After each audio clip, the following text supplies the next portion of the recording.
Don't be surprised. Here in Soweto, you'll see the good, the bad, and the ugly of Soweto. These suburbs, they are divided into their areas. We have Tutu, we have Zola, we have Orlando, Sinawani. All those names are the names of the suburbs within Soweto. We have a population of about 4 million people who are living in Soweto. And also that is not the exact amount because we are waiting for the census. They were counting us from October last year, so we're waiting for the new statistics. But the number is increasing each and every time because people, they came to Johannesburg looking for a job, ending staying with us here in Soweto. So now we're going to talk about the houses on the right hand side and on the left hand side. Behind the yellow container, which is written yellow zone, that is the public phone. If you look that house behind the yellow zone, that house, we call them the matchbox house. These houses, they started to be built in 1932. They're very, very small inside. You can see the shack surrounded the houses. But you find there are about 5, 6, 7 shacks because we're staying with our extended families. What we do, we divide ourselves. Others, they're sleeping in a shack, and others, they're sleeping in a house because we stay with our grandfathers, grandmothers. Here is the original matchbox house on the right hand side next to a cream white house. They are very, very small. And again, other people, they have beautiful houses because they renovate their houses. Those who can afford to renovate their houses, they change them to a beautiful house, which is good. If you have that opportunity, you can do that. And also, even though we don't have enough spaces, you can see the neighbors, they are very close to each other. We don't have enough spaces to build whatever. The house on the left hand side, nice house, beautiful house. It's renovated. And also on the right hand side, you can see we have the double-story houses, face brick. We also have the purple one. We have the board written Coca-Cola, the information board written Coca-Cola. Those are the small shop. We call them the spaza shops because people, they're starting their own business because not everybody who's working. So they survive by starting with their own small businesses. And also the government is helping to those who are not working at all by granting them some funds, like some money. We call them the grant. Like the children who have babies at a young age, they register their children and they get the money end of the month. But it's not enough. We also have the people who are doing shack. Here is the internet cafe on the left hand side. In a small shack, it's an internet cafe. So people, they continue by doing their business and live a peaceful life, even though they still need a lot that needs to be done. But they do have electricity. They have clean water using taps water. Inside their houses, they have taps water. They have bathrooms. They have inside toilets. Those who having big houses. Here is the butchery on the right hand side down here under the tent. The big pot where the 2 gentlemen are standing inside is heads of the cows. They clean the heads of the cows, separating the skin from the bones and the meat. They clean it and they cook it. So people who are passing, especially men, they support them to buy that meat and they eat it with porridge, with maize, called grits in your country. But here we call it maize, pap and fleece. So now, that's how people live. Every day is their daily job to wake up in the morning, go and buy these heads of the cows. It's the usual business. And also the spaza shop, we see it down there on the left hand side. The small shop which is written Sunday Sun, red and white, that is a spaza shop. A small shop where we buy smaller things like sugar, tea, bread, cigarettes, buy to these tuck shops. Also here inside they cook, there's a small kitchen, they cook pap and fleece to sell it to the people. Now we are still in Orlando East. This is Orlando East, still in the matchbox houses on the left hand side. And also Soweto started to be electrified, to get electricity in 1986. And the places where they were already having houses. Because it started by living in a shack and then you buy a house. And others, they were living in these small houses that they were built during the apartheid time. And today is Saturday. You'd see a lot of cars in a row. They go straight to the cemetery. That is when people, they bury their loved ones. When it's Saturday, usually here in Soweto, it's very busy. Saturdays and Sundays, that is when people, they go to the cemetery to bury their loved ones. So now we're going to join the famous street, and the only street in the world where we used to have our 2 Nobel Peace Prize winners. They used to live in the same street. The name of the street is called Vilakazi Street. It was named after Dr. Vilakazi, a first black person to be a lecturer at Wits University. So we are entering that street now. That is where Dr. Nelson Mandela and Archbishop Desmond Tutu, they used to live in the same street. So what we're going to do, we're going to go straight for lunch. The house of Archbishop Desmond Tutu is behind the restaurant. It's not far. And it's not easy to see the house because of the trees. The corner house on the left-hand side is gray and white house. That is the house of Archbishop Desmond Tutu. But after lunch, after finishing eating, we'll walk down and explain more about the house of Archbishop Desmond Tutu. Here is it on our left-hand side. And we'll walk straight to Dr. Nelson Mandela after we have seen the house of Archbishop Desmond Tutu. So we'll go straight to Nelson Mandela's house. It's no more a house, it's a museum. So we'll go there. I hope that everybody will enjoy the meal as we see here at the tourist outside Sakhumzi Restaurant.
The Truth and Reconciliation Commission, it was a very good idea to have that commission, but not everybody benefited in it. Instead, many people, they were left behind with open wounds. There's something that I can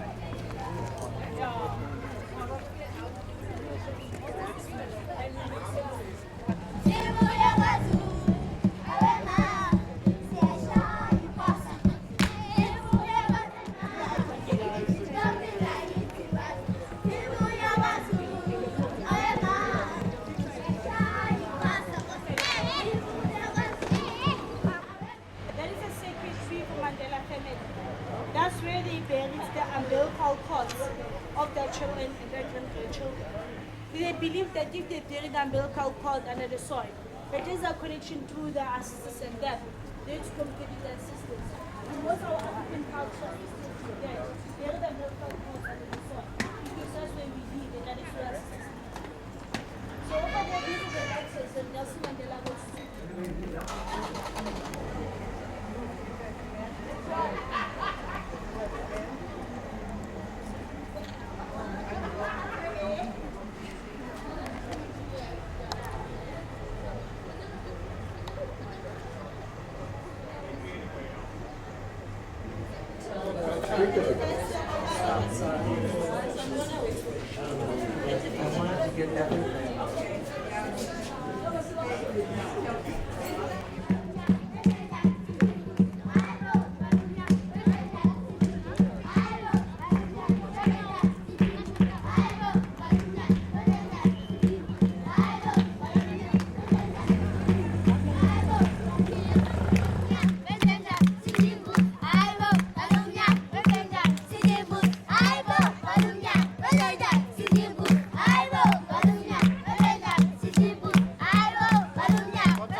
going to visit Hector Pieterson Museum. But what we're going to do, we'll start at the memorial first. You come with me, we go straight at the memorial. After the memorial, we'll proceed inside the museum. Because at the memorial, there's a lot of symbolism where I'm going to explain about them. So now we are still in Vilakazi Street. Okay, so now we're going straight up there. At the corner, we're going to join Moema Street. When you look on the left-hand side, you'll see a memorial, which is written Hector Zolile Pieterson, a 13-year-old schoolboy, was shot and killed at this corner on our left-hand side. It was shot and killed here on our left-hand side. This young boy was only 13 years old. He was killed by the police during the uprising which took place here in Soweto in 1976. Here is it on the left-hand side here. When you look here at this tree, this is the spot where Hector Pieterson was shot and killed. The students, they were marching from this side. In front of us, this is Moema Street. They were marching carrying their memorandum with their grievances. They were fighting against the Afrikaans language as a medium of instruction. So what happened in that year, our government, by that time it was a national party, what they did, they introduced Afrikaans, their language, to say all other subjects at schools must be learned in Afrikaans, only to find that Afrikaans was very difficult to understand. So the students, what they did, they came together and say, because we don't understand anything, what we need to do, we need to came together and write down our grievances and march peacefully to hand it over to Orlando police station. So this is the main street where the students, they were marching. Remember, this uprising was started here in Soweto in 1976, but it was spread all over the country. So that's how the uprising was started here in Soweto. There are so many students who were killed there. Hector Pieterson was famous because he was the youngest. We do have the other young children who were killed there, but many of them, they even go to exile, and others, they didn't even come back to South Africa. So what we're going to do now, the coach is going to park behind the museum, and we'll walk straight to the memorial here on the right hand side, and we'll stand under the tree and explain everything. After that, we walk inside the museum. Gentlemen. Okay, thank you very much. Welcome to Hector Pieterson Memorial. We have this memorial down here. This memorial was unveiled by Dr. Nelson Mandela. He was the president of African National Congress in 1992. So he unveiled this memorial to the heroes, the heroines that participated in the struggle of 1976 here in Soweto. As I was just explaining in the coach, that the riots of 1976 was started here in Soweto. It was started by the students at the high schools because they were fighting against the Afrikaans language as a medium of instruction. So they decided to come together and say, no, we need to write down our grievances and march peacefully to take it over to Orlando police station. So this is the main street where the students, they were marching. They were using this street. This is Moema Street up until corner Vilakazi, where the young boy was shot and killed. But remember, Hector Pieterson was only 13 years old. He was not involved in that riot. He was from a primary school. The riot was started by the students at the high schools. So Hector Pieterson was the first one. So we have this famous picture behind us. That picture was taken by Mr. Senzima. He was a photographer by that time. He took that picture by the corner there. And the young boy who's being carried is Hector Pieterson. He's an African child, he's a black child. And the guy who's carrying Hector at the picture there is Mbuyiswa Makhulu. He go to exile in Botswana. He ended up in Nigeria. He didn't come back to South Africa. Up until today, we don't know what happens to him. He disappeared, the one who's carrying Hector. And the girl next to them with the hands up in the photo is Hector's sister, Antoinette. She's working inside the museum. We also have a huge stone up there, which is a symbol of strength. On that stone is written the history of 1976, explaining that there were about 15,000 children who were marching, 600 were killed, So we have the water that is running down here also in the memorial. This water is symbolizing the blood and the tears that was shed. We also have the small stones behind us in the middle of the water. That stones, they are symbolizing the stones that they were used to be carried by the students, throw it to the police, because they were fighting with people who were carrying guns against the stones. So we honor them. They opened doors for us. That is why I'm standing in front of you, because of them. They opened doors for me and other people. How is it at Hector Pieterson Museum? Very interesting. Yes. Very good. Very sad on the other side. You need a lot of time to read everything, but you have to appreciate whatever time you have, because you need to do other things. So we have the stadium on the left hand side up there. In front of us, the grey building, that is Orlando Stadium. It's Orlando Stadium. It was renovated before the World Cup, but opening match took place in the house. This is the first house on the right hand side. So it's a very huge house. It's a 24-roomed house, but she's not living there at the moment. She still owns the house. She is in Pretoria, living in a state house, because she is a member of parliament. The bungee jumping. So the station is going to be renovated on the other side, and the water, as we have a dam next to the station, the water was using as a cooling system, because it was not a nuclear station. It was. Before I say thank you and goodbye, I would like to sing a click song for you.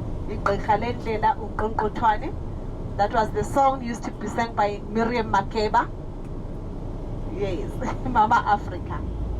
It says, Igqirha lendlela nguNkqonkqothwane, Igqirha lendlela hayi nguNkqonkqothwane, Igqirha lendlela nguNkqonkqothwane, Igqirha lendlela kuthiwa nguNkqonkqothwane, lala qabela gqithapha nguNkqonkqothwane, lala gqirha lagqithapha kuthiwa nguNkqonkqothwane, lala qabela gqithapha nguNkqonkqothwane, lala gqirha lagqithapha hayi nguNkqonkqothwane. Ikati laziqhikaqhika uqhoqhoqho laze laqhawulela. Thank you very much. We really appreciate to have you here in South Africa. Thank you.